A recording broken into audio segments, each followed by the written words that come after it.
Shri Palitana high school Palitana में आपका हार्दिक स्वागत है। तो विद्यार्थी मित्रों, आज हम हिंदी विषय के संदर्भ में 11वीं कक्षा में तीसरी कविता पुरानी चीज़ों के पक्ष में इस कविता का अध्ययन करेंगे। अगले वीडियो में सर्वप्रथम राजेश जोशी का परिचय और परिचय देखने के बाद काव्य का जो सारांश जो था वो सारांश भी देखा और कविता का पठन भी किया।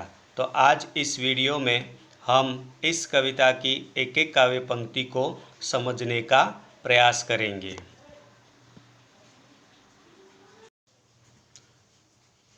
कविता 3 पुरानी चीज़ों के पक्ष में, कवि श्री राजेश जोशी। तो आज हम एक एक काव्य पंक्ति को समझने का प्रयास करेंगे। कितनी ही बदल जाए ये दुनिया, काम आती रहती है लोगों के कुछ पुरानी चीज़ें हर वक्त। यहाँ कवि श्री कहते हैं कि दुनिया चाहे कितनी ही बदल जाए, पर हमारी जो पुरानी वस्तुएं जो है, हमारी पुरानी जो चीज़ें हैं वो हर वक्त काम आती है। नानी की कहानियाँ और दादी के घरेलू इलाज के नुस्खे काम आते रहते हैं।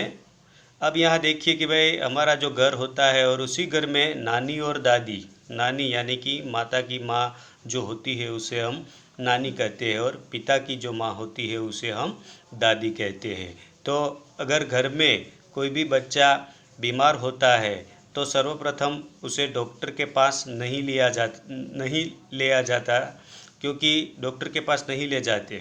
सर्वप्रथम जो दादी होती है वो अपने जो पुराने जो नुस्खे होते हैं वही नुस्खे से उनका इलाज करती है और इस इलाज से बच्चा ठीक हो जाता है। इसीलिए बच्चे को डॉक्टर के पास ले जाने की ज़रूरत नहीं पड़ती। इसीलिए यहाँ कवि कहते हैं। और दूसरी बात उन्होंने कही है नानी की कहानियाँ।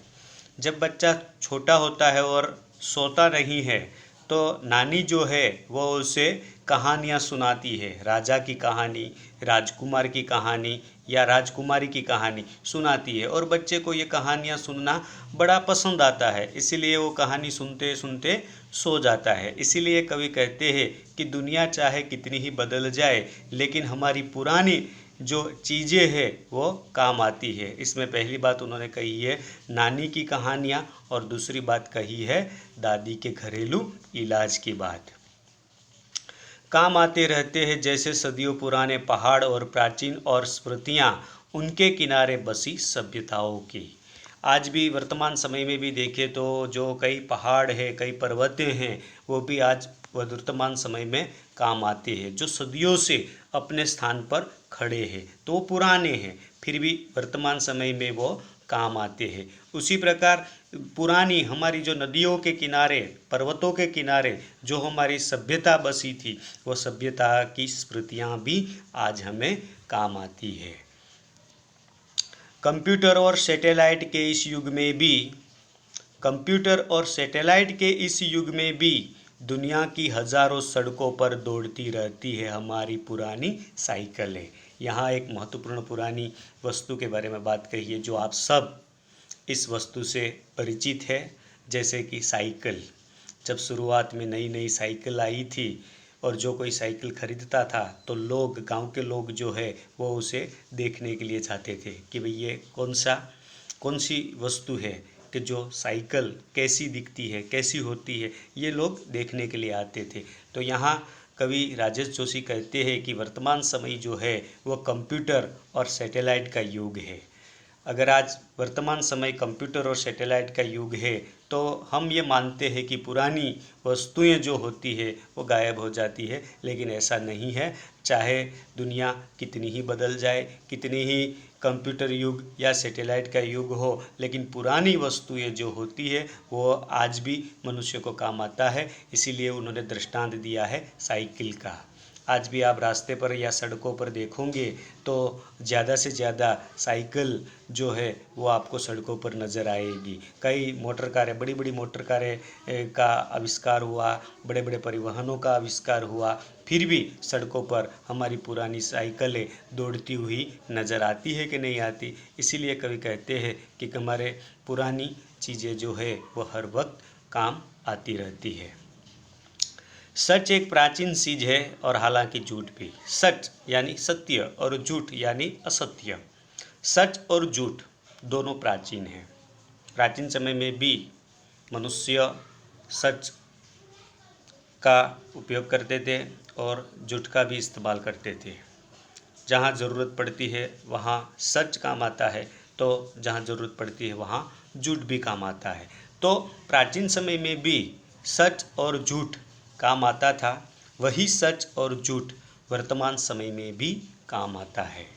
सारे बहस मुबाहिसों के बावजूद इतना तो तय है कि बनिस्बत हिंसा के एक सादा सरल जीवन ज़्यादा काम आता है लोगों के। प्राचीन समय में क्या था, मनुष्य जो है वो सादा और सरल जीवन जीता था।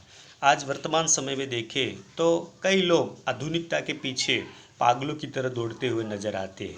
लेकिन यहाँ कवि ऐसे लोगों को ये संदेश देना चाहते हैं कि भाई वर्तमान समय में हमारा जो प्राचीन जो हमारी जीवन शैली थी, सादा जीवन की जो शैली थी, वह अगर हम अच्छी तरह से जीते हैं तो सादा सरल जीवन वर्तमान समय में बहुत काम आता है। और दूसरी बात उन्होंने यहाँ कही है कि सारे बहस मुबाहिसों के बावजूद कभी कभार क्या होता है, वाद विवाद तर्क वितर्क में ऐसी परिस्थिति पैदा हो जाती है कि लोग आपस में लड़ने लगते हैं, झगड़ने लगते हैं, और लड़ाई और झगड़े के कारण क्या होता है, हिंसा होती है। इसीलिए कवि कहते हैं कि ऐसे मुबाहसों से, ऐसे तर्क वितर्कों से, ऐसे वाद विवादों से हमेशा दूर रहिए और एक सादा और सरल जीवन जीने का आदी बनिए। हथियारों का शोर इसलिए ज़्यादा है कि वे ज़्यादा संगठित है। कवि यहाँ ये कहते हैं कि हथियारों का शोर ज़्यादा है। हथियारों का शोर ज़्यादा क्यों है? क्योंकि वो ज़्यादा संगठित होते हैं, और जो ज़्यादा संगठित होते हैं उनका शोर ज़्यादा रहता है। दुब कम शोर मचाती है, वृक्षों से विनम्रता कोई कायरता नहीं। दुब घास जो है वो कम शोर मचाती है, क्योंकि घास का जो आकार है वो एकदम छोटा होता है। हवा की कितनी ही तेज गति हो फिर भी दूब जो है वो कम ही शोर मचाता है। और एक महत्वपूर्ण बात यहाँ कवि श्री राजर्षि जोशी ने कही है, वह है वृक्ष की, पेड़ की, कि पेड़ से हमें विनम्रता सीखनी है। क्योंकि पेड़ जहाँ भी अपने स्थान पर खड़ा हो रहता है वो पंछियों को अपना छाया देता है, अपने फल भी देते हैं। और कई लोग जो है उसके फल तोड़ने के लिए उस पर पत्थर भी फेंकते हैं, फिर भी पेड़ जो है वो कभी गुस्सा नहीं करता। तो पेड़ से हमें ये प्रेरणा लेनी है कि हम भी पेड़ से विनम्रता का पाठ पढ़ें, क्योंकि विनम्रता कोई कायरता नहीं है।